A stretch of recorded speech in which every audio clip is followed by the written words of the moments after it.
Good afternoon. I'm John Bitson, the Menard Family Director of the Sheila and Robert Challey Institute for Global Innovation and Growth. Welcome to the Menard Family Distinguished Speaker Series. Today we have a joint event co-sponsored by the Sheila and Robert Challey Institute for Global Innovation and Growth at NDSU and the Lorenzen Center for Faith and Work at Concordia College. I'm really excited about our speaker here today, Greg Lukianoff. Greg and his organization FIRE, Foundation for Individual Rights and Expression, are the premier advocates and defenders of free speech in the United States. Not only is Greg a staunch advocate and defender of free speech, but he's also a very strong public intellectual who's provided a lot of insight into why all of a sudden in 2013 and 14 we experienced a situation where college students felt like they needed to be protected from speech. He also has provided a lot of insight into the tools used by people that want to cancel or prevent other people from speaking. And he's also provided insights into some of the things that we could do in society, in universities, K through 12 education, and in broader society. So we have a really good crowd here. I'm excited. After Greg's presentation, I'll ask a few questions myself, and you'll get a chance to ask your own questions, so please get your questions ready. We're going to give the priority to students. I'm not saying others can't ask questions as well, but I'm encouraging students to come up first to ask their questions at the end. Greg Lukianoff is an attorney, New York Times best-selling author, and the president and CEO of the Foundation for Individual Rights and Expression. He is author of Unlearning Liberty, Campus Censorship and the End of American Debate, Freedom from Speech, and FIRE's Guide to Free Speech on Campus. He co-authored The Coddling of the American Mind, How Good Intentions and Bad Ideas Are Setting Us Up for a Generation of Failure, with Jonathan Haidt. And most recently, he co-authored The Canceling of the American Mind, Cancel Culture Undermines Trust and Threatens Us All, but There Is a Solution, with Ricky Schlott. Greg is also executive producer of Can We Take a Joke, a 2015 full-length documentary that explores the collision between comedy, censorship, and outrage culture, both on and off campus, and Mighty Ira, a civil liberties story, the 2020 award-winning feature-length film about the life and career of former ACLU Executive Director Ira Glasser. Greg has been published in the New York Times, the Wall Street Journal, the Washington Post, the Los Angeles Times, the Boston Globe, and numerous other publications. He frequently appears on TV shows and radio programs, including CBS Evening News, The Today Show, and NPR's Morning Edition. In 2008, he became the first ever recipient of the Playboy Foundation's Freedom of Expression Award, and he has testified before both the United States Senate and the U.S. House of Representatives about free speech issues on America's college campuses. Again, I'm grateful to the Menard family and to all the donors of the Challey Institute for making this possible. I'm also grateful to the donors of the Lorenzen Center for making this possible. Without any further delay, let's welcome Greg Lukianoff.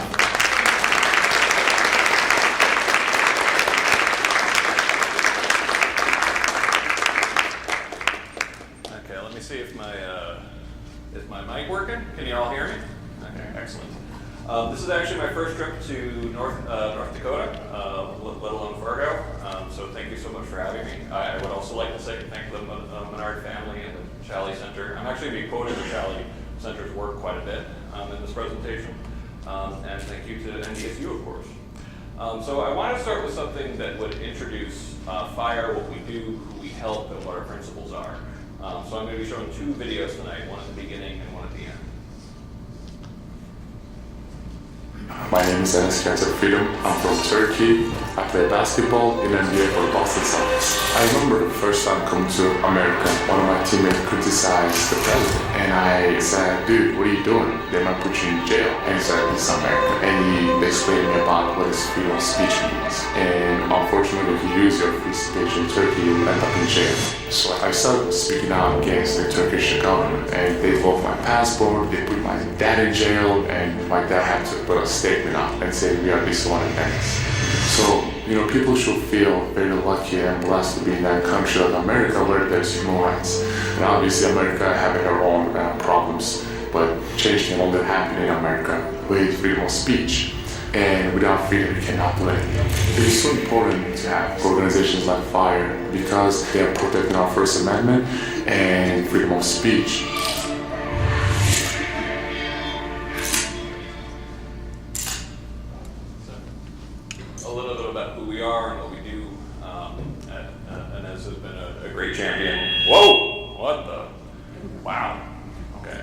Hi, everybody. Okay, not even louder. Everyone assured me this was working before. Okay. So I want to start off by talking about FIRE's college ranking. The ranking was something that was kind of a dream of mine to have. And I've been at FIRE for, 24 years as of, oh my God, like last week. Wow, okay. So I've been at FIRE for 24 years, and FIRE is about 25 years old.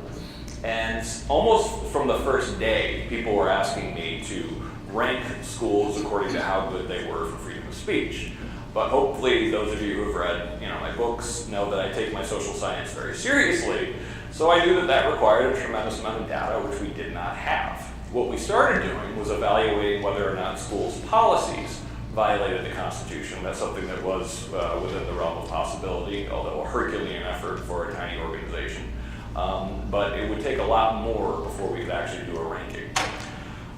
So what happened in 2019, we started working with this new organization called College Pulse, which is able to create representative panels, statistically relevant panels, at various campuses across the country, and having the ability to poll them about what the environment at their campuses are like, including things like, are you comfortable disagreeing with your professors? Are you comfortable disagreeing with your classmates? And then on the other side of that is, do you think violence is okay in response to freedom of speech? And a shocking number of students these days say, sure. But we've also added to that, one of the ways we've really been able to improve the methodology is by having the largest database of, as I previously mentioned, the largest database of campus speech codes ever put together.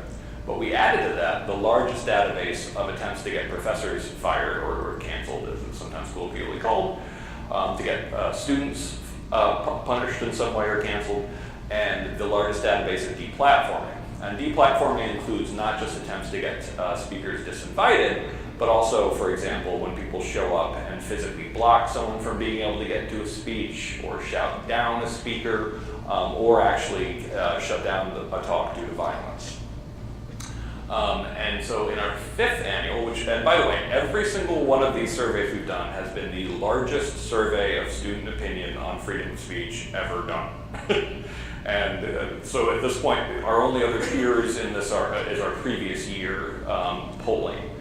So this was once again the largest survey of student opinion ever done. We were able to evaluate 257 colleges, and kind of somewhat to my surprise, University of Virginia came in first this year. Now to be clear, don't get too excited UVA, because the highest score anyone got was a 73 out of 100. So, a C. But still, UVA was the, as they say, cleanest dirty shirt. So it did well, and it mostly by not doing bad things and by having good codes. And I think it really benefited from the fact that it told students pretty early on what was and was not protected on campus. Michigan Technological University was our number 1 last year. It got pushed to number 2. And then the rest of the schools are state schools. It's probably worth noting that there was one, and I think I like to give shout outs for schools that I think did really well. Claremont McKenna was in the top 10 and the highest rated private school in the country. And they've been working very hard to make an environment that's good for free speech and academic freedom. And just to be clear, academic freedom is part of freedom of speech. So although there are people trying to claim these are entirely different things, academic freedom is an aspect of the First Amendment, it's an aspect of freedom of speech. They are very much the same thing. And the bottom 5, boy did these schools earn it. I mean, like, seriously. Barnard had the dead last. When we asked students whether or not they think the school would have their back in the situations in which their speech could get them in trouble, Barnard came in dead last on that. Barnard also handled basically every free speech situation they had this in the past year terribly. But all these other schools did way worse. University of Pennsylvania, which was second to last, terrible school. New York University, I've always been a fan of NYU, so this hurt my feelings a little bit, but yeah, they mishandled a million things this past year. Columbia, yes, I thought Columbia was going to be dead last this year, pushing out Harvard. actually these bottom 3 schools. So last year, Harvard became the first school in fire history to get a negative score. They got a negative 10.69, in fact. And we rounded them up to do them a favor. We rounded them up to a 0. They are now joined by, I think, 2 other schools that have negative scores, or at least that we all rank with our coveted abysmal rank rating. New York University and Columbia. I think New York has a barely positive 1, Columbia has a negative score, and Harvard went from a negative 10.69 to a negative 20. So they seem determined to stay on top, or bottom, depending on how you look at it. So how did, so how did NDSU do? I believe NDSU was 122nd, 123rd, so not terribly, but not great. But we did find, this kind of funny, that when we look for comments from students, and most people here in North Dakota are pretty right-wing, and therefore my views on controversial topics such as women's rights and abortion are not shared. I often feel uncomfortable because I believe they would view me differently. And then someone from the class of 2026, just in general, I feel that NDSU is quite liberal. There is nothing wrong with that, but being a Republican and having opposite views as a lot of my peers and professors, it's hard to feel comfortable sharing my opinion. Now, it's not great that neither of these students actually feel comfortable sharing their opinion, but the fact that it's coming from both directions is actually better than a lot of schools can actually say.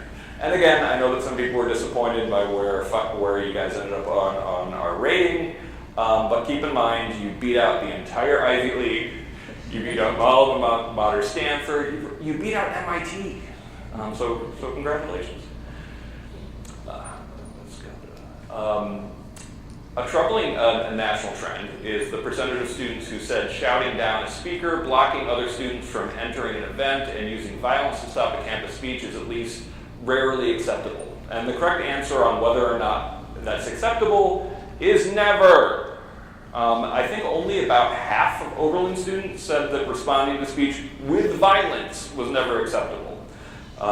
And the number of students who actually think that you can shout down speakers, in rare occasions, nonetheless, was, I think, approaching it like 2/3 of students. And of course, that's actually called mob censorship. That's not okay.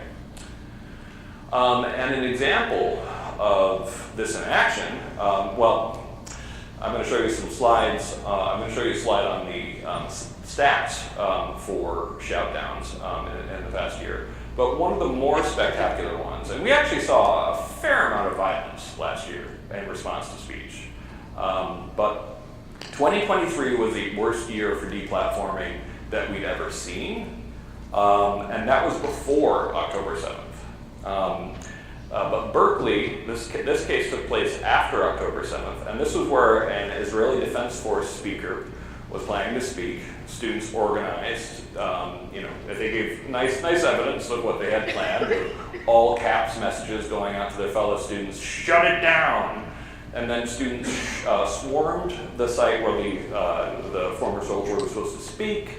They broke windows, they smashed in the doors and started filtering into the place. The IDF speaker was evacuated. And in response to this, I wrote something that I think might have surprised some people who have forgive the expression, shallow knowledge of the First Amendment or freedom of speech. I made the argument that the students who engaged in violence in response to this speech need to be expelled. I think that sometimes people look back on the halcyon days of the 60s as if those students never did anything wrong. And you have to remind them, it's like, they took over Cornell with guns in 1969, 1968. There was a lot of things that they did wrong that was plenty of liberal and not in favor of freedom of speech. And when you have a situation in which students are responding to free speech with violence, they are actually a threat to free speech and academic freedom on your campus. And unfortunately, I've seen a lot of these examples in the past year. Not quite as bad as Berkeley, but rock throwing, window breaking, threats, etc. So this is a breakdown of how many people thought shouting down the speaker to prevent them from speaking on campus is, how acceptable that is. blocking other students from attending a campus speech, and using violence to stop a campus speech. Not great. And like I said, here are the campus deplatformings from 1998 on up. The only reason why it dips right there, and actually I gotta talk to my assistant, is because we're not done with 2023 yet. And I think that it's likely to go well over. So NDSU, yeah, 125 out of 251. 57% of students say shouting down a speaker to prevent them from speaking on campus is at least rarely acceptable. Again, the correct answer is never. 25% of students say using violence to stop someone from speaking on campus is at least rarely acceptable. For every one conservative student, there is roughly one liberal student. That actually tends to be the sign of an environment in which people tend to be more tolerant of speech, because they fall into a situation in which they don't have the illusion that everyone who disagrees with them is either stupid or evil, which unfortunately I think is something that's very easy to feel in America today, when we're so separated from each other by economics and politics, right down to even the parts of town in which we live. And 44% of students say that they have self-censored on campus at least once or twice a month. This is much worse at other schools, to be clear, but 44% ain't great. So in terms of the NDSU, so NDSU did this amazing survey that talked about what students thought. So basically, there was this incorrect notion that for bias-related incident programs, that students were calling them to report their professors. Actually, who knows what bias-related incident programs are? Oh wow, not a lot of you. Okay, so this is something that Bill Maher was surprised too, and my co-author Ricky Schlott told him about these. Everyone should know about these. They've been on campuses for a long time, and they largely have replaced the older form of speech codes. Bias-related incident programs are often in the form of hotlines by which you can report your fellow students or your professors for speech, often anonymously. This is a terrible idea. It interferes with due process. It turns everyone into a narc. It bleeds out into the real world. It creates an environment of suspicion and distrust, orthodoxy and fear, and they exist at a substantial portion of the schools across the country. Now, the question, but sometimes when people defend them, they find large numbers of students willing to report their professors. In this case, by the way, the NDSU survey found 71% of students, 71%, 3/4 of them almost, were willing to report their professors for saying offensive things. One of the answers routinely was, oh, but that's just like if someone's saying, like calling students slurs or something like that. No, actually, when you go into the data, it's actually, and when NDSU looked into this, they asked students directly, are we talking about just the expression of political viewpoints? So they asked them, like, would you report a student for the following, a faculty member for making the following arguments in class? And about 65% of that 71% based it on some political opinion of some kind. What was particularly disturbing was oftentimes they were basing it on controversial, but nonetheless well justified and well established scholarly facts. So this is Roland Fryer. He's a professor at Harvard. He's a world-renowned economist. He decided to look into something that he thought would be an incredibly easy research project, to figure out if it was actually the case that unarmed black men were shot at a rate that was much higher than that of unarmed white people. Now, what he found surprised him. He did find, by the way, that black Americans were more likely to be manhandled by police, and he did find, and he did actually say that too many Americans are shot, period, by the police. But that actually, when it came to looking into the data, there wasn't actually evidence that it was disproportionately black Americans who were shot by police. He was pressured not to release these findings at Harvard. He was told multiple times, just forget you did this research. And he refused, is like, listen, I'm a serious scholar, this might not be what I thought the results was going to be, but they're true, so I'm going to take this public. And as soon as he published it, he was surprised at the huge response as being largely positive. That essentially a lot of people wrote it and said, okay, yeah, this seems like incredibly rigorous scholarship. Thank you for doing this, even if it's not like what we thought. And then something happened, that has happened all throughout my career, by the way, is next thing you know, he's up on charges of harassment, not for actually harassing a student, but allegedly for telling some off-colored jokes at a private Thanksgiving party several years before. This is a really typical thing, is that when you allow, it's just like with the bias-related incident program stuff, that as soon as you're allowed to figure out a way to undermine that student or professor that you don't like, you have all sorts of options. Harvard investigated him for 2 or 3 years. And by the way, the person who was in charge of allowing this to go forward was Claudine Gay, former president of Harvard, who had to step down earlier or late last year, or was it earlier this year? Anyway. So Roland Fryer, is at least reinstated and back at school. But again, this was one of the opinions that students said that they would report. That a student, I think something like almost a quarter of students said they would report a professor for making this argument in class, even though one of the most prominent economists out there found this actually to be true.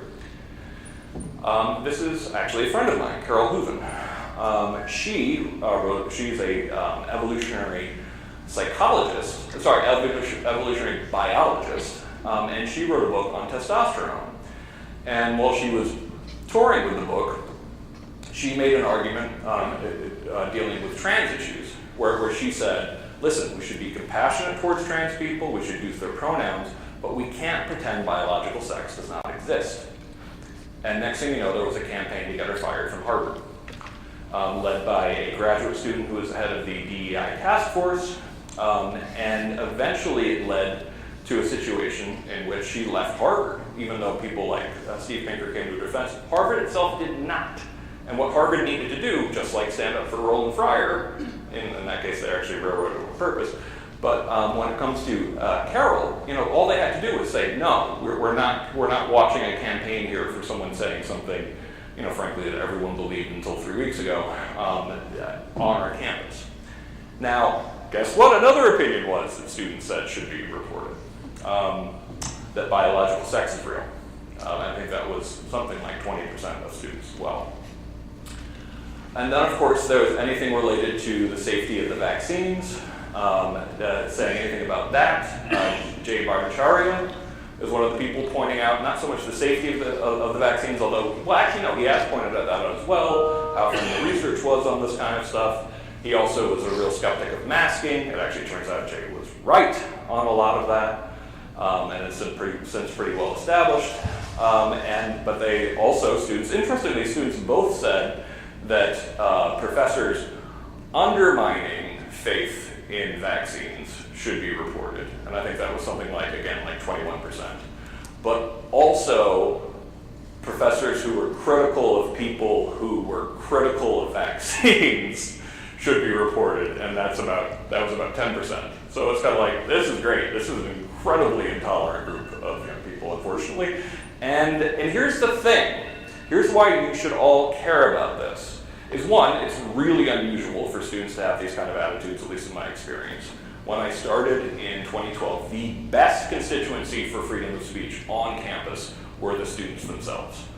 They were better than administrators by a lot, better than professors, and that has drastically changed. But here's the scariest part of this. When the public isn't actually stupid, as much as a lot of people in academia seem to think they are, and when they see a situation in which, are you telling me that a professor at Harvard got canceled because she said biological sex is real? Now, this was a tragedy for Carol. Carol got suicidally depressed, in fact, and that's amazing. Like, Carol, that's unbelievable because she's an extremely confident person. And that's really sad, and my heart goes out to her. But it's also devastating for our ability to have shared facts. Because once it becomes clear that you cannot even make an argument that happens to be true, by the way, and not get canceled, they are never going to trust you again, ever. And that's if it happens once. When we were looking into this book, we found over 1,000 examples of attempts to get professors canceled. And well, I actually didn't show the slides. So this is just from 2014 to last summer, to summer of 2023. And we've seen over 1,000 attempts to get professors fired. These are, the yellow line are attempts, and that's what matters, by the way. The attempts are what matter because they're overwhelmingly these days led by, as they used to be led by administrators, they are now led by students demanding that these professors be fired.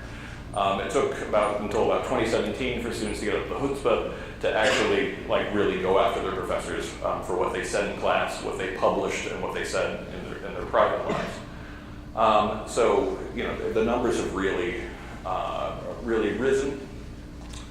But we know that the numbers are even worse than what we've seen here, because about 1 in 6 professors say that they have either been threatened with punishment or actually punished for what they said, what their research said, or their teaching. And now, of course, when people try to say, oh, but that's not about their political beliefs, it's kind of like, sorry, the NDSU survey makes it pretty clear an awful lot of this, and I can also attest 25 years of experience, an awful lot of it is just for wrong thing, even if, by the way, it ends up being correct. About 1/3 of liberal California university faculty were at least somewhat willing to discriminate against conservatives in hiring. It's something like 20% against someone who voted for Trump. There are multiple stats to this effect. Now, what's remarkable about this is that these are administrators and professors willing to admit it. Generally, like what you expect when you ask a question like this is are you willing to discriminate against someone who was a conservative? A lot of people who would in fact do that are going to say, well, no, that's a terrible thing. And instead, in this case, they say, sure, absolutely. Well, who wouldn't be? And this brings me to a case of someone who did say something, I think arguably offensive, but what happened to him? Now, this is someone who I always thought, so I met this guy, his name was Mike Adams, right at the early of my career. And he used to be a left-leaning kind of quasi-Marxist. And then as he was at, what was the name of it? UNC Wilmington, University of North Carolina, Wilmington. He became an evangelical Christian, so he had a complete 180. And rather than being a libertarian, he was a full-on social conservative. And he had a case very early in my career in which I thought he'd been completely badly treated because he called out someone who said America had it coming on 9/11, and a student wrote the entire campus to say this, and he said, well, your speech, and I think the direct quote was something to the effect of, your speech is protected under the First Amendment as it should be, just like bigoted and ignorant speech always has been. But they launched an investigation of Mike after that. And so I defended him early on. I thought this was a terrible case. And honestly, in retrospect, I'd say this is about a 3 out of 10 in my experience of outrageousness in cases. I told him about a book that I was reading, and it was How to Talk Dirty and Influence People by the comedian Lenny Bruce. And if you guys don't know who Lenny Bruce is, he is a comedian who offended on purpose. That was a big part of his social message, was to get you to notice serious political issues by offending. And they were intended to be for causes like civil rights, for causes that were actually progressive or liberal. Lenny Bruce would try to burn it into your head by offending you a little bit, or a lot. Actually, given some of the skits, a lot. And Mike decided that to read that book after I recommended it to him, and then credited me for the rest of his career for realizing, you know what, I'm going to follow the line of Lenny Bruce. Thank you, Greg. He would say this on the radio sometimes. He was like, I want to thank Greg Lukianoff for teaching me that I need to be more in your face and more offensive and more jokey. And I'm kind of like, oh God. I'm a First Amendment defender, but like my mom's British, you know, like I'm a relatively polite person in real life. And I'm more left-leaning. So like I found this stuff oftentimes really offensive, but absolutely protected. And it was. But the one joke that finally got him fired was during lockdown. He was a big critic of the lockdowns in North Carolina. And he said, this evening I ate pizza and drank beer with 6 guys at a 6-seat tabletop. I feel almost like a free man who's not living in the slave state of North Carolina. Massa Cooper, let my people go. Offensive? Yes. A joke? Also yes. Do you think he deserved to die for this? Because my friend Mike Adams got fired, well actually no, because he actually defeated them in court. It defeated UNC Wilmington in court once before they realized they couldn't fire him, so they actually gave him a settlement, not a particularly great one, and he stepped down. I thought my friend Mike would be fine. Mike didn't seem to care about anything, he seemed supremely confident. So when I heard that he stepped down, I was like, Mike will be fine, we have hundreds of other cases to look into, I'll check in with them later. And I really will regret that for the rest of my life. Because when I did finally check in on him in July of 2020, he was not himself. And I had to give him the bad news that because he accepted the settlement, there was really nothing I could do to help him. And he killed himself the next week. Activists were still coming to his house. They were threatening his children and wife, even though he didn't have a child and wife. The activists actually thought that they could scare him by saying things about his wife and child. It was a pretty horrifying mistreatment. And the way this was covered in the news was basically offensive professor dead. But he was still a person, and he made a joke. So, if anybody ever tells you that cancel culture doesn't have a real world effect, I can tell you that he's not the only one I've known that have been either hospitalized or tried to kill themselves or have actually killed themselves from this kind of pressure. And to be clear, it's not all from the left. This case I just find absolutely hysterical in the worst possible way. Also in 2020. Before COVID hit, this was a professor, this is during the time when Trump was saying that he'd be willing to attack historical sites in Iran if it came down to it. People point out that that would be a war crime under Geneva Convention, and he cracked a joke about this on Twitter. And the joke was, in retaliation, Ayatollah Khomeini should tweet a list of 52 sites of beloved American cultural heritage that he would bomb. Mall of America? The Kardashian residence? So, he's making a joke. I think actually kind of a funny joke, basically saying, it's like, well, what culture do we really have? He's being snarky, but, like I said, I thought it was actually kind of funny. This goes around conservative social media. University professor giving advice to the Ayatollah of Iran, trying to tell him where to attack in the United States.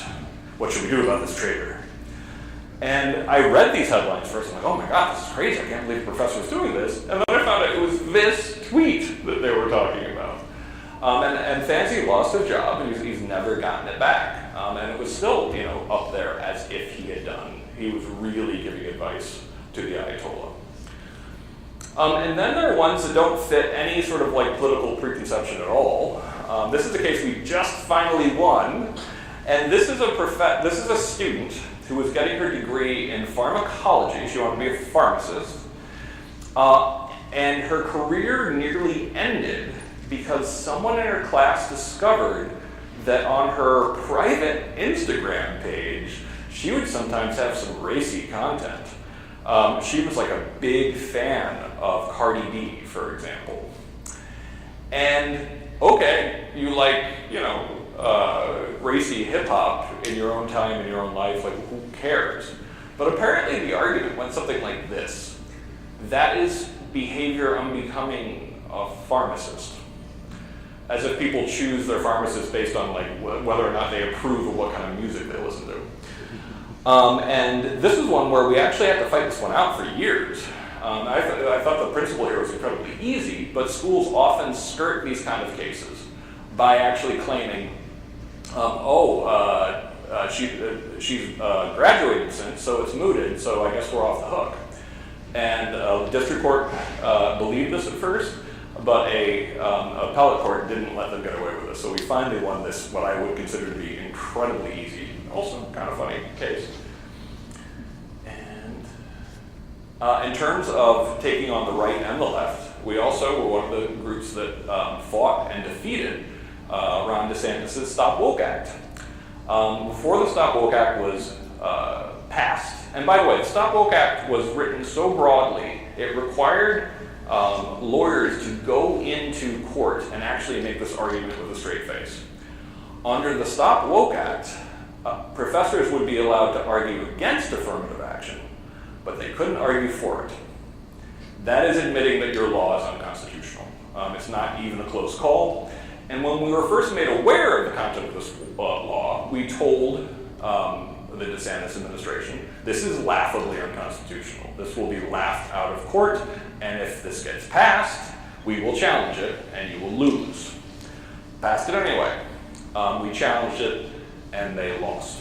It's currently on appeal, and I point out like the damage that I think this one law did is this became sort of like this boogeyman to anyone who cares about higher ed reform, that essentially there were millions of laws like the Stop Woke Act, and that essentially it was the new McCarthyism, and therefore just the primary threat to academic freedom was just strictly the right. So in terms of like actually trying to achieve anything, it undermined anything that the advocates cared about in this case. So, but still, outrageous, unconstitutional, glad we challenged it. Got a ton of media coverage, but what didn't get quite as much media coverage is this lawsuit that FIRE has. This is at the California Community College System. The California Community College System actually has a requirement that professors work into their syllabus, into their teaching, concepts like intersectionality, anti-racism, that they work in diversity, equity, and inclusion into their classroom. And here's the thing. As bad as it is to tell anyone, let alone a professor, it's particularly outrageous when you tell a professor what they can't say, and it's very bad, it is much worse to tell them what they must say.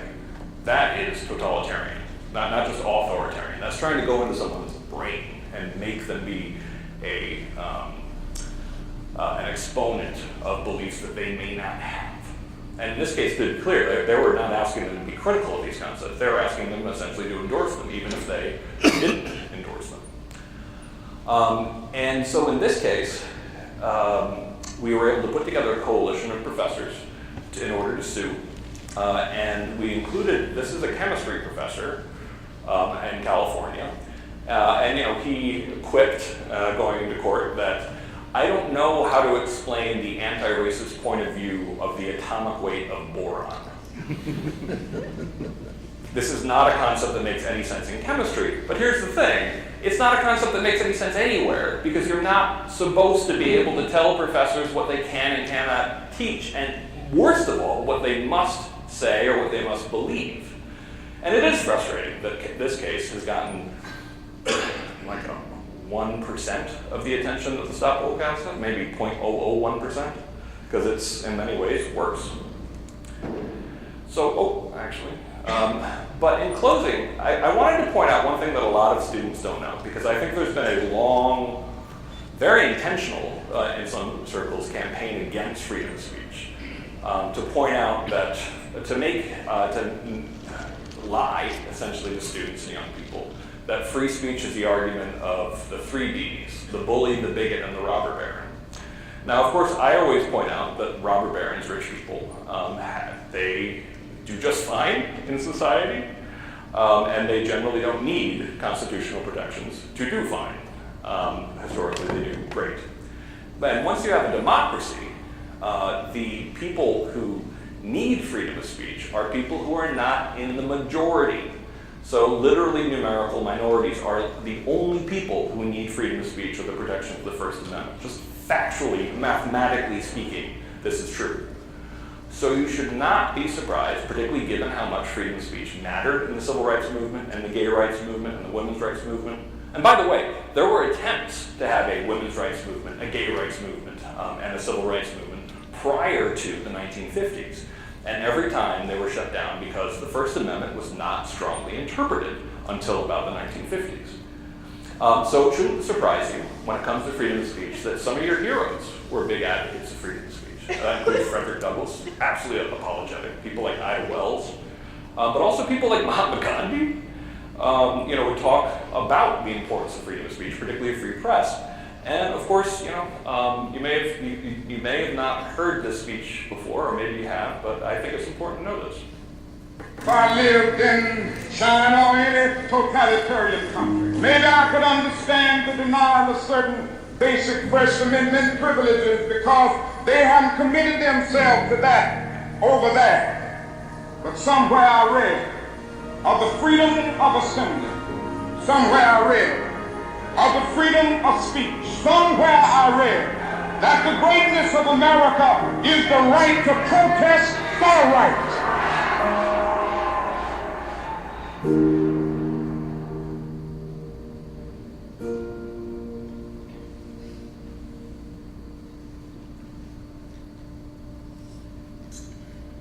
I can't really say it better than that. So in conclusion, this is my contact information. I'd love to hear from all of you. But I call my Substack the eternally radical idea because in every generation, people stand up to oppose freedom of speech. And they are usually on the winning side. It's usually the censors who win.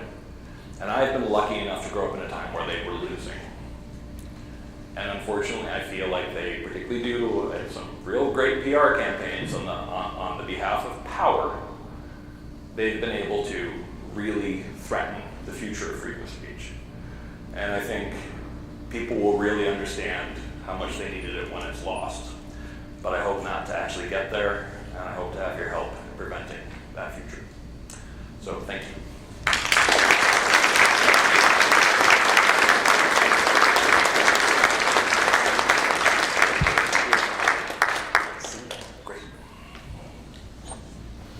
This is comfy.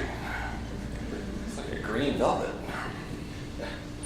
So thanks a lot, Greg. That was an outstanding presentation. I appreciate it. And so yeah, that just reminds me, I think, a great quote. John Lewis said that the civil rights movement without free speech would have been like a bird without wings. And so again, that MLK video is awesome. So thank you.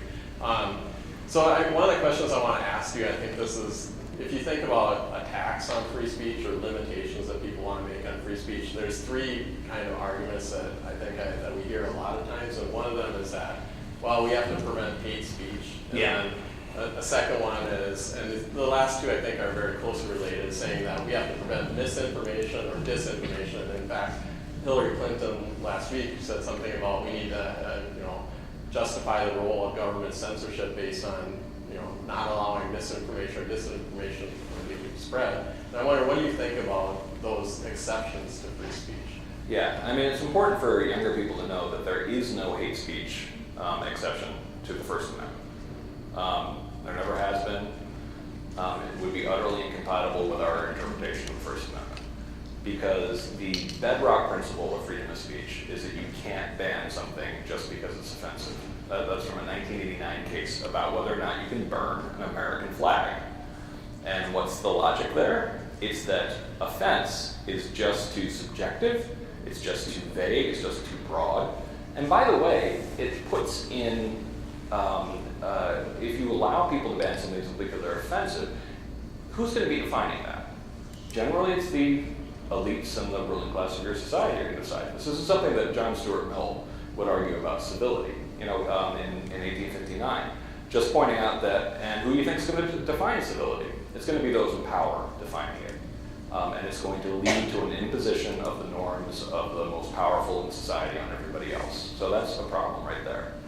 But I also think that the bedrock principle is exactly what makes the most sense in a genuinely multicultural society, because what is offensive is different from person to person, year to year, group to group, between religions, definitely between classes, economic classes. It's different in different regions. So you would have to choose one of those, probably the one that's best represented by the levers of power, to decide which is the kind of offensive speech that we've decided to police.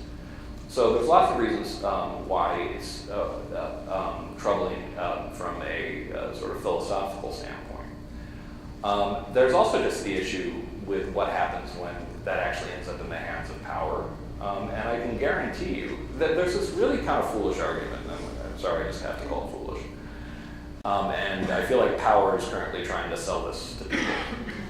That if you give power more power to police speech and thought, that will somehow work out to the benefit of the powerless. No, it won't. It will work out to the benefit of power. It always works out to the benefit of power. So what you have to do in that case is just make sure that government doesn't get its hands on that in the first place. Now, when people bring up various cases of alleged hate speech, a lot of times what they're talking about are true threats. Actually making someone afraid that they're going to be hurt or killed. Sometimes they're bringing up a pattern of behavior that's discriminatory, that makes up racial harassment or sexual harassment, which is not, by the way, an exception to freedom of speech. It's considered not speech because it's a pattern of discriminatory behavior. A lot of times, actually, that's what they're describing. But when it comes to simply someone saying something that's highly offensive, there's one final argument that I want people to know. You are not safer from people from not knowing what they really think. In fact, you're more vulnerable to them. And here's what happens when people don't think that they're going to be censored for their offensive opinions. They don't change those opinions. They just talk to people they think will agree with them, so they don't get arrested. This is happening in Europe. And what happens then? Very well established social science. People get a lot more radicalized in the direction of the hateful point of view because they're only talking to other bigots. By the way, what actually happens on the people who think they're on the other side of that is they tend to get much more radicalized in their views because they don't have anyone to disagree with about any of this stuff anymore. So it tends to lead to a hyper-polarized spiraling away. I mean, sounds kind of familiar, doesn't it? Yes, it does.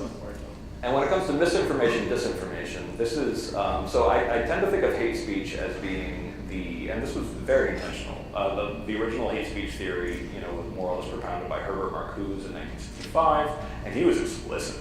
He wanted to ban speech from conservatives and the so-called right in order to have a truly free society, which is a wonderful idea, that kind of like, through totalitarianism, we will have a truly free society, which was a weirdly common argument among a lot of people who thought like that.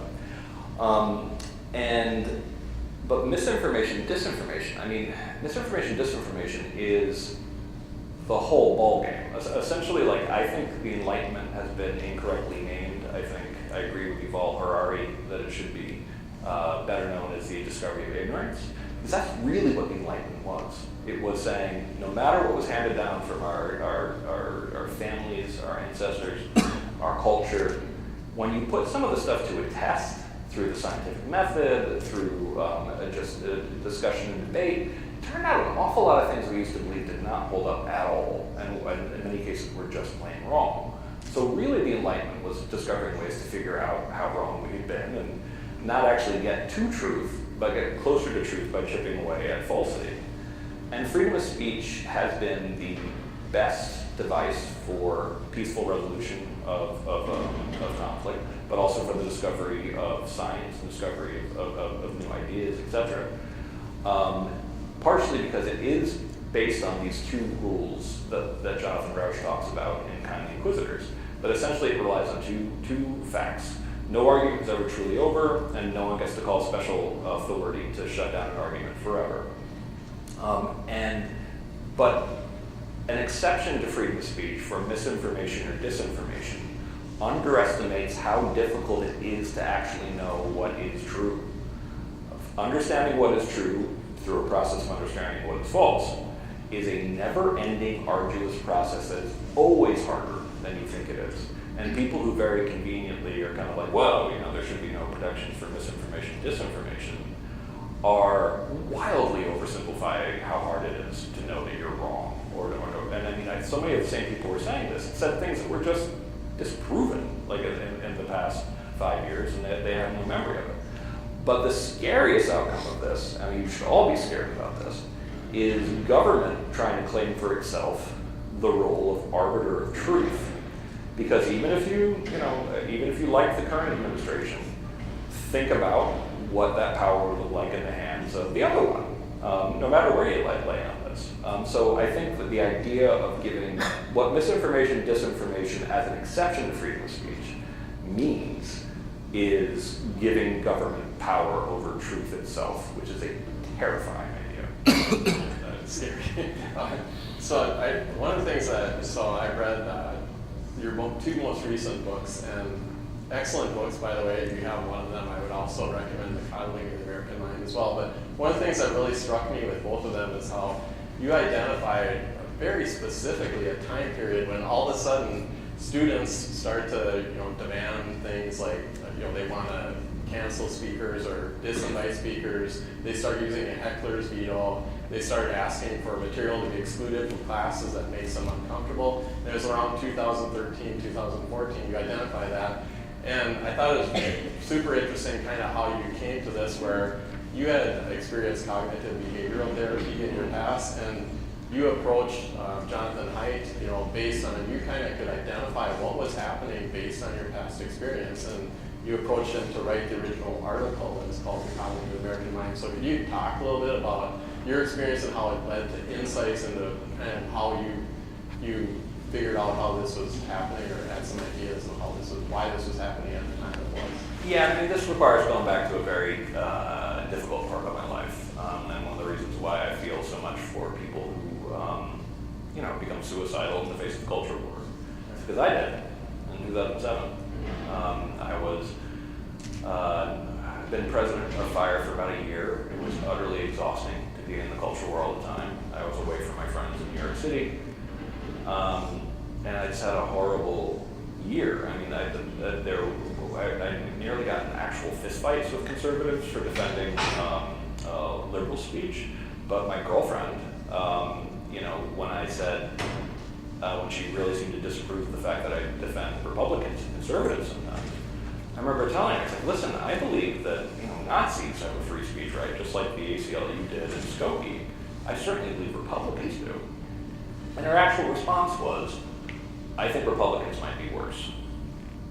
So that relationship didn't last all that long. But it was a really, really terrible year, and that was just, that's just skimming the surface. And so it got so bad, I got suicidal. And I talk in Coddling the American Mind about, going to the hardware store to get material to kill myself. And I had a thought, which I won't necessarily explain here, and it gave me a moment of clarity, and I called 911 to say that I was endangering myself. And I got myself checked in, I started recovery.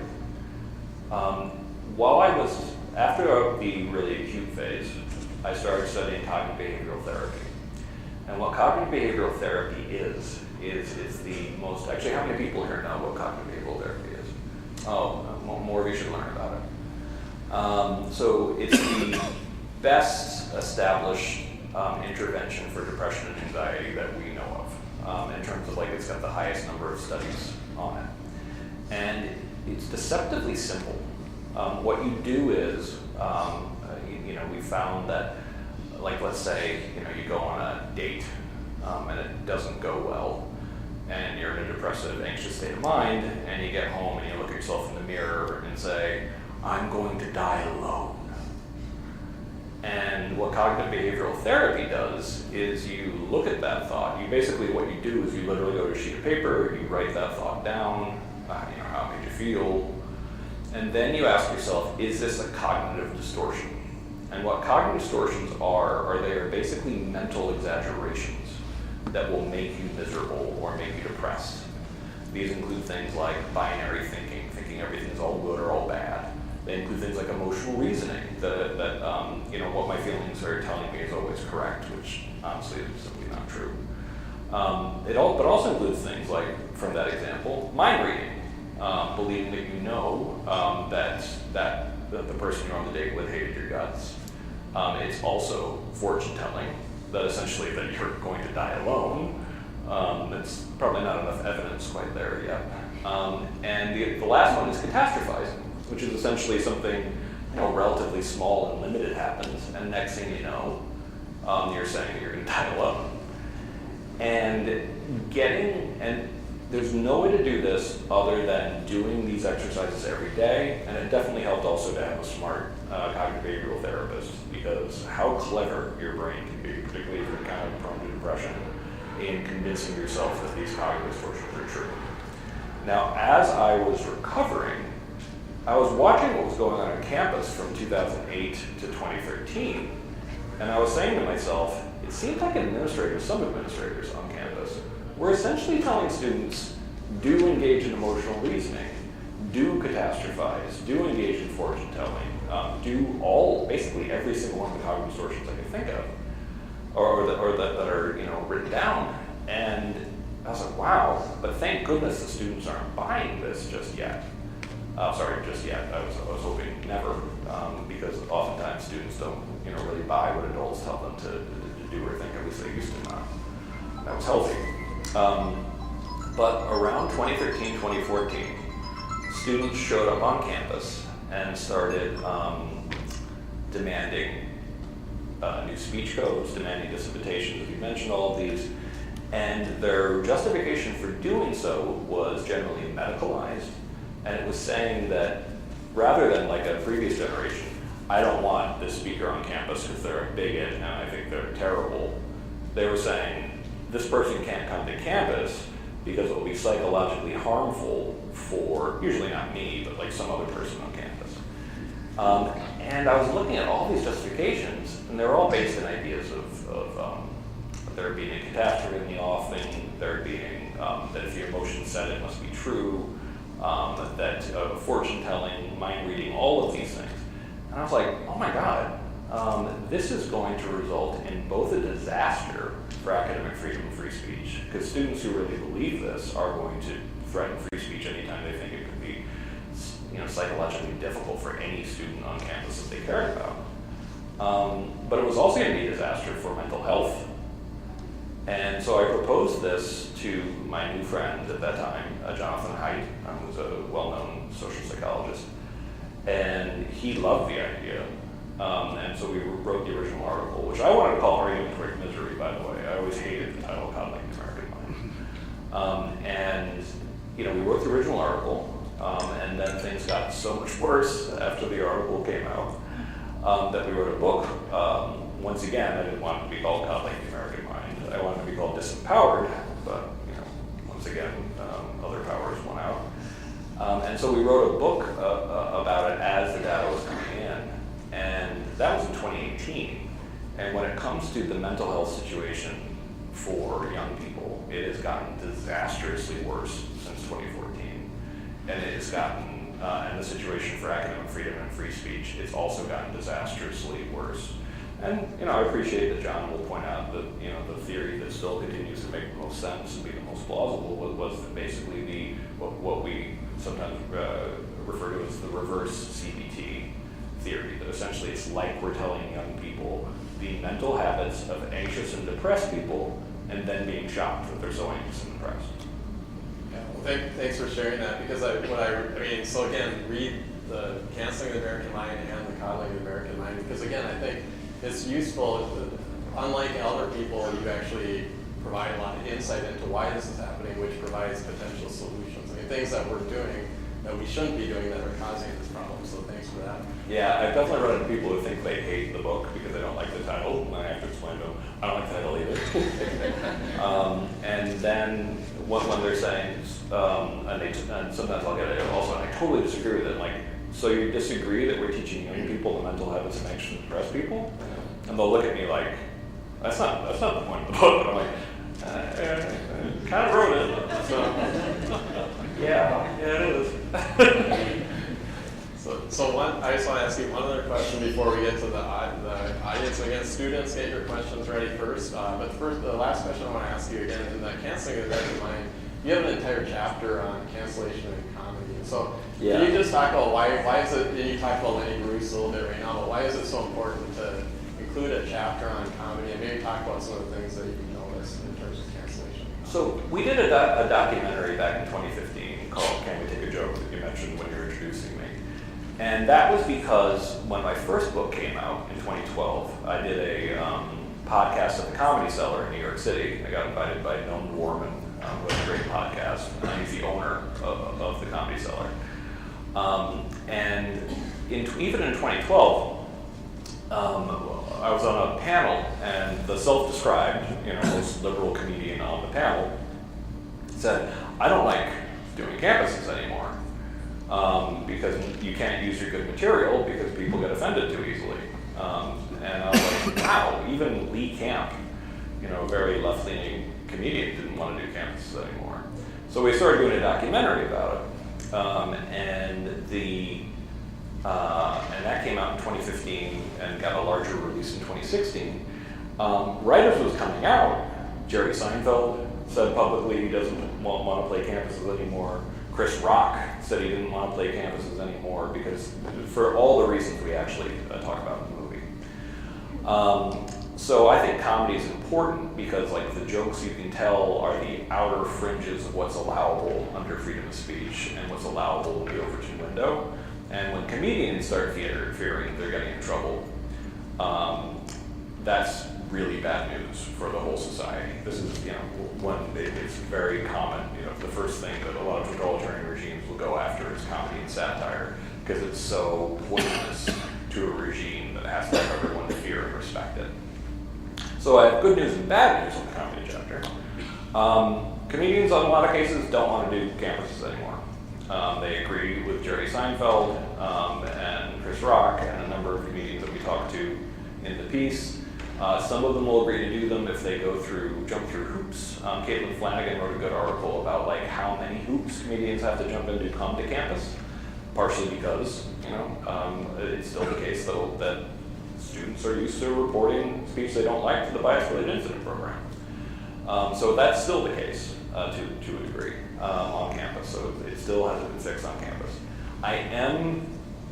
The comedy chapter is probably the most optimistic chapter of Canceling the American Mind because there's just so long that people will tolerate not getting to laugh at ridiculous things in their society. And so there is a sense that it's healing somewhat in comedy circles, that a lot of things that might be sacred cows on the left are kind of okay to poke fun at again. This is not at all the case in the UK, where I'm going on Wednesday.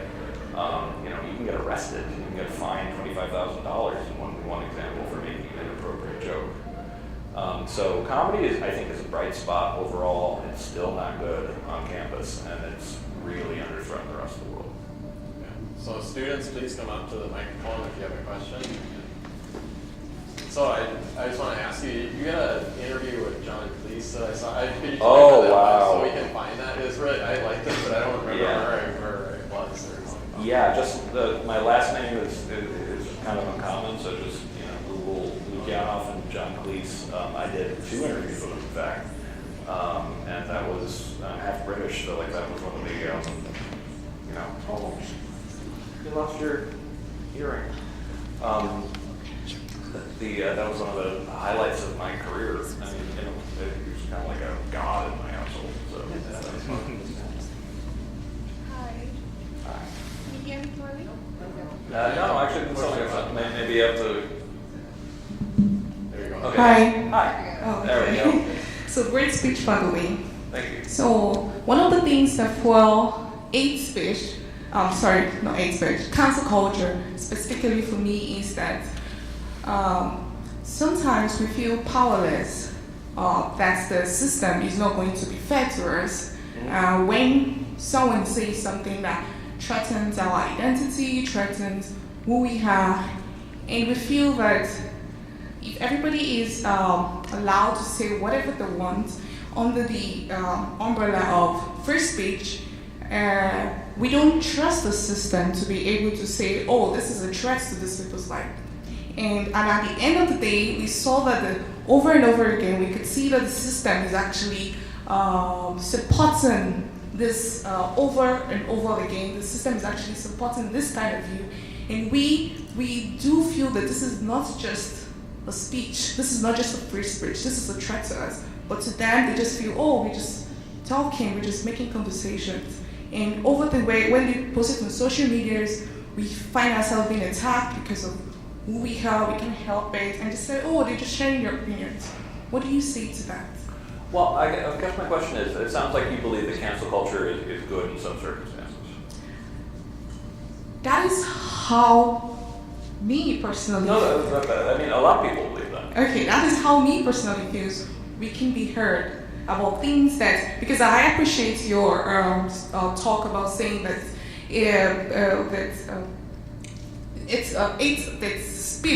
hate speech is not, it's just a speech, except it is a threat to your life. But some speech are a threat to my life, but to some people it is just a speech. And they are not saying it is actually a threat to my life.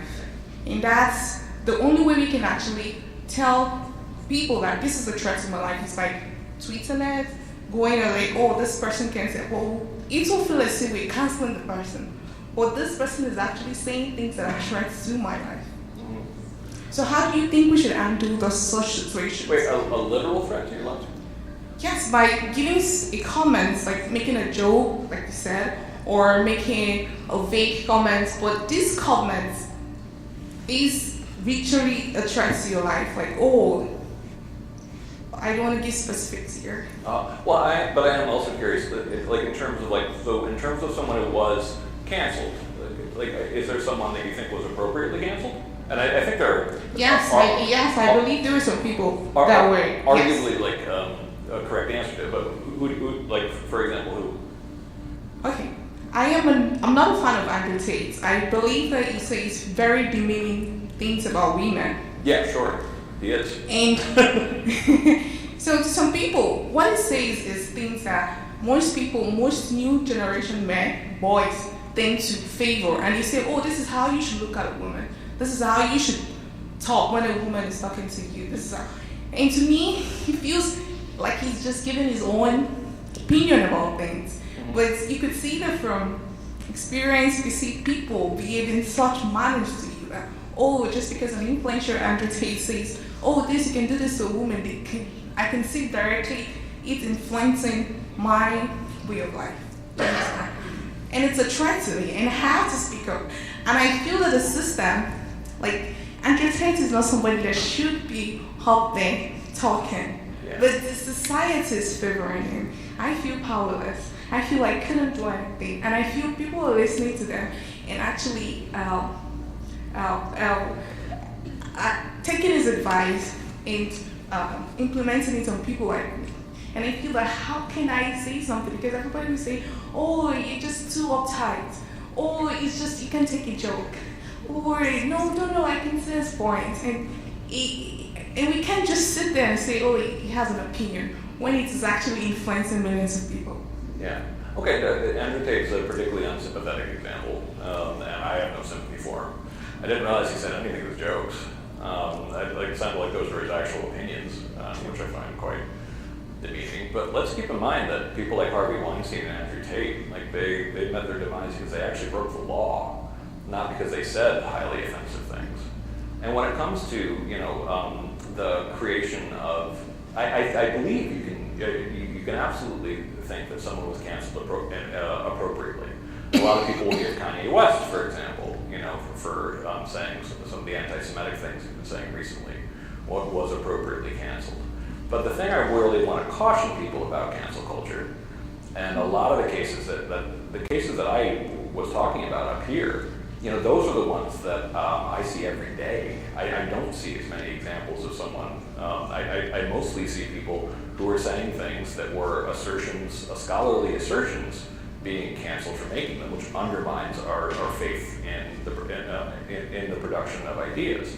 But I also want people to take a step back from cancel culture, to think about the situation in which if we live in a society in which you can have opinions, but you can't actually share them or never have a job again. And that's what part of cancel culture is basically making sure, like, it's not cancel culture if you're just saying, that guy's a jerk, nobody should listen to this jerk, et cetera, et cetera. Like, that's free speech, that's great, I'm all for it. But when you go to the additional step of, and we have to get this person fired, that's something that you also, by the way, have a free speech right to do. But I want to caution people into thinking how positive this is for that individual, of course, and for society. Because if we end up in a situation, which it seemed like we were getting very close to, and likely we'll get to this again, where, and this is the correct name for it, elites are basically arguing that you can have an opinion and you can have a job, but you can't have both. That is really bad for democracy. And that's what it started to look like, say, around 2020, 2021. And I think it's actually going to get us back there again. So the question with cancel culture is, what if everyone got canceled for their opinions on either side of the political fence? It would not be good for people being authentic. It wouldn't be good for the airing of problems. And like I said, it doesn't make the problem go away. The problem with Andrew Tate is that there are people out there who actually want to hear from him. They actually think he might be onto something. And just by crushing one Andrew Tate, someone else is going to come up. And by the way, there's something called the Streisand effect, that essentially when you silence somebody, you increase the interest in that person wildly. And this is extremely, well documented. So even the action itself can backfire. But I understand having sympathy for cancel culture if you think it's going after someone who's particularly odious. But almost all of the people that I've heard listed as being particularly odious are people who did a lot more than just say particularly rude things. But anyway, thank you for the question. All right, my name is Julie Nelson. You talked a lot about professors and protecting their First Amendment rights, in the classroom, and sharing their thoughts and opinions. But I was wondering, what kind of guidelines or changes could be made to actually implement this? So you're not just saying that this should be changed, but how could we change it to make it so that their rights are protected? That's a great question, and I think I think the level of reform that we need to see in higher ed to actually make it an environment where people can be everything from their authentic selves to be able to engage in some key procedures, that help with the discovery of truth, which include things like devil's advocacy, thought experimentation, playing with counterfactuals. I think we are pretty far away from that at the moment, and it has to start with the kind of students who are selected in the first place. This is how fundamental I think it has to be. I think I talk about in Learning Liberty about the distinction between the activist mindset and the scholarly mindset. I'm an activist, but activism is always an act of certainty. It's always something where you're really sure you're right about this. Hopefully, one thing. Hopefully, you're not the kind of activist who thinks they're right about everything. Whereas the scholarly mindset is something that always knows there's something more to learn. It might be confident in its beliefs, but it isn't. It thinks it's kind of an intellectual duty to hear out smart people with whom they disagree. There's also an intellectual duty just to understand where other people are coming from.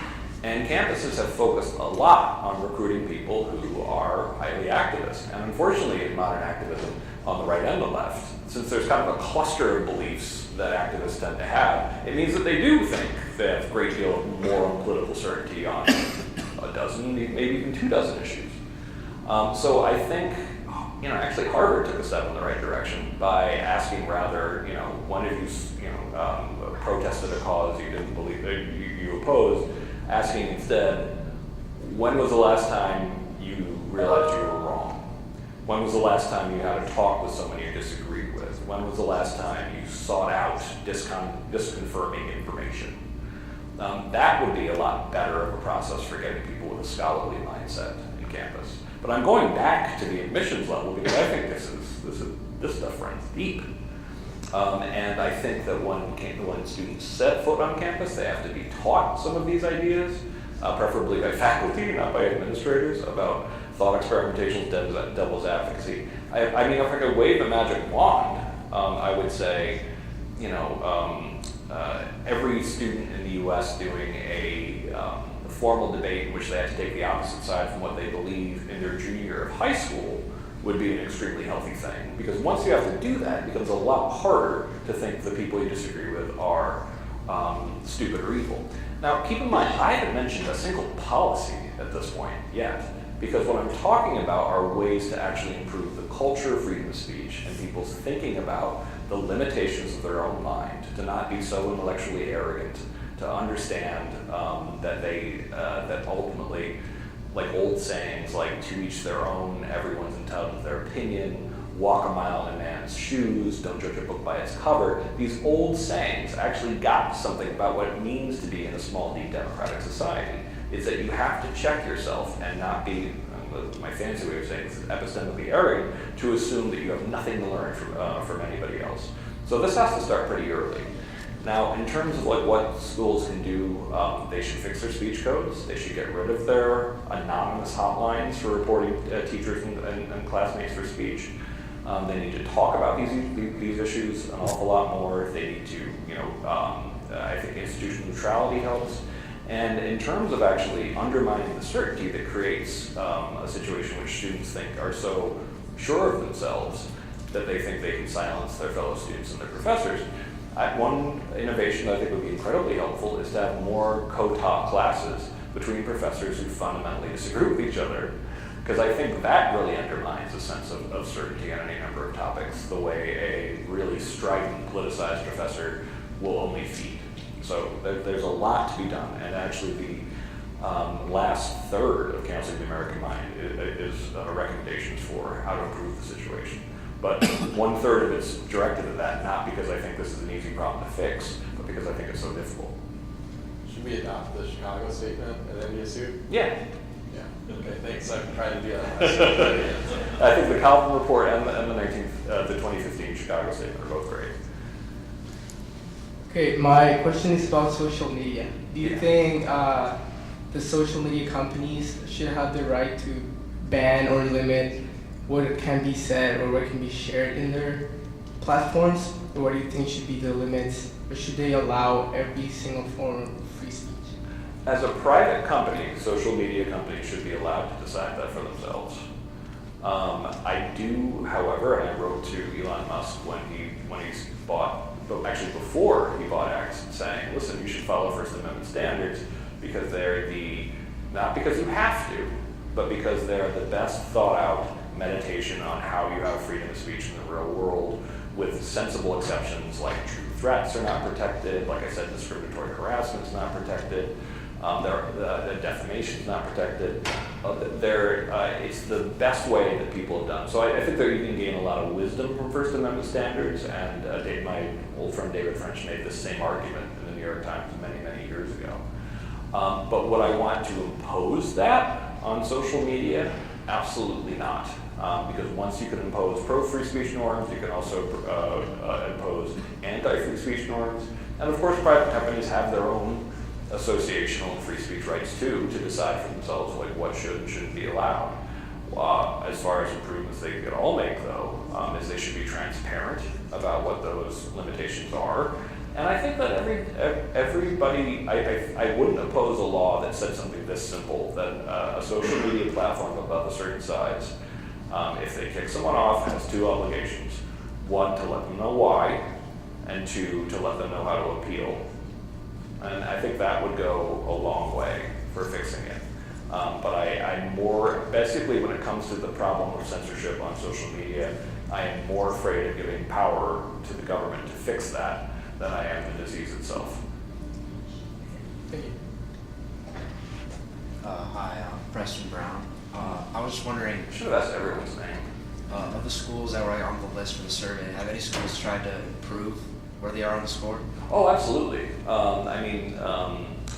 A lot of the fancy schools, except Columbia, because they never need to fix anything, have been reaching out and asking for Fire's help about how they can do better. I actually have some hope that Harvard won't be at the bottom of the list next year. Dartmouth has been working really hard to improve their score. They're doing things like dumping their speech codes. They're doing things like adopting institutional neutrality.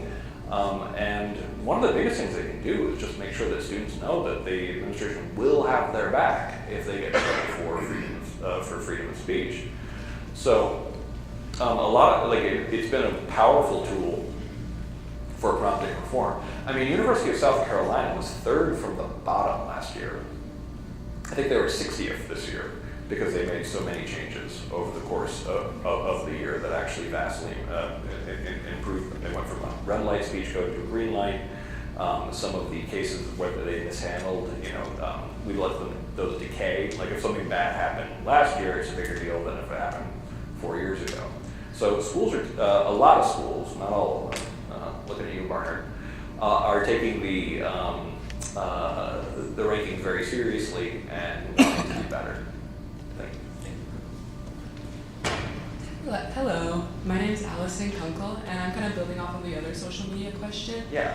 How have you seen with the rise of social media in your time working at FIRE, how have you seen it propagate cancel culture even more? Because I feel like a lot of times I see a lot of stuff on social media saying, this celebrity isn't supported anymore because they said something. So how have you seen that really play into how the college campuses are acting with speakers and everyone? Terrific question. Height and I both think that the thing that accelerated a lot of these problems is social media, ultimately. And not to the extent I think should be banned or governmentally regulated, but I do think that just like the printing press brought with it huge problems when it first went under wide adoption, including an increase in the witch trials and also dooming Europe to about 200 years of religious strife. In the long term, introducing millions of people into a high velocity discussion had huge benefits, but in the short term, very negative, very disruptive, very bloody. And now when you actually have introduced billions of people into a global conversation, and by the way, this time it's instantaneous. There's never been anything even vaguely like this in human history. So of course it's going to be extremely disruptive. I open with the printing press to make the point that I do think it is very possible having that many eyes on problems could actually be a long-term boon to society because we could actually have that many potential solutions. But in the short run, it has led to a lot of social problems, including speeding up polarization and the creation, to be clear, of cancel culture. My definition of cancel culture is the uptick of campaigns to get people fired, expelled, or otherwise punished for speech that would be protected as a public employee under First Amendment law, and the culture of fear that's been generated from that environment. But literally the instantaneous or very fast creation of mobs to get someone fired was not possible prior to social media. So cancel culture, from my definition, was not possible before social media. If you hated a journalist, you could send an angry letter to their publisher, to their editors, and probably go in a drawer somewhere. It would take a lot of work. You'd have to paint a sign and call people up and figure out a way to actually organize against that. It's only been possible due to social media to be able to organize into cancel culture, mobs. What can you do to fight back against that? I think one of the most important things is we need a cultural shift away from taking these campaigns all that seriously. A lot of times it's 20 people making themselves look like they're 1,000. A lot of times what businesses need to do, and I can't believe businesses took this as seriously as it did, is there'll suddenly be a campaign to fire a journalist, for example. And they will fire him like in 2 days without having done an investigation just because of the public pressure. And what's funny there is if they'd actually said, oh wow, this is pretty serious. Okay, we're gonna wait till the tempers cool a little bit and then we're gonna launch an investigation 2 weeks into this. And we may or may not report what happened here because it could be confidential or not. That would have destroyed the effort because cancel culture also has a very short attention span. It will move on to the next, vulnerable target. And allowing for due process, allowing for people to take a deep breath, could lead to a situation which, oh, actually it turns out this person that you wanted me to cancel did actually do some stuff wrong that we thought showed poor judgment, and they should go. But in an awful lot of other cases, it'd be kind of like, yeah, I didn't really want to fire this person for a joke that a lot of people didn't understand on social media at midnight. So yeah, the social media is the cause of cancel culture, but it could help with its solution as well. Thank you. Hi, I'm Lucy. So you talked about how some of the colleges on your list are trying to make changes to improve their score. Yeah. My question is, do you think it's possible for any of them to like get up to a 90 in this political culture alone on the changes they're making, since students are the ones like implementing the cancel culture? Yeah, it's not just the students though. The attitudes that students have been taught to a degree, which come through K through 12 on up, the idea that you should report your professors for wrongthink, that runs pretty deep, but that's ultimately the fault of the adults who taught them that in the first place.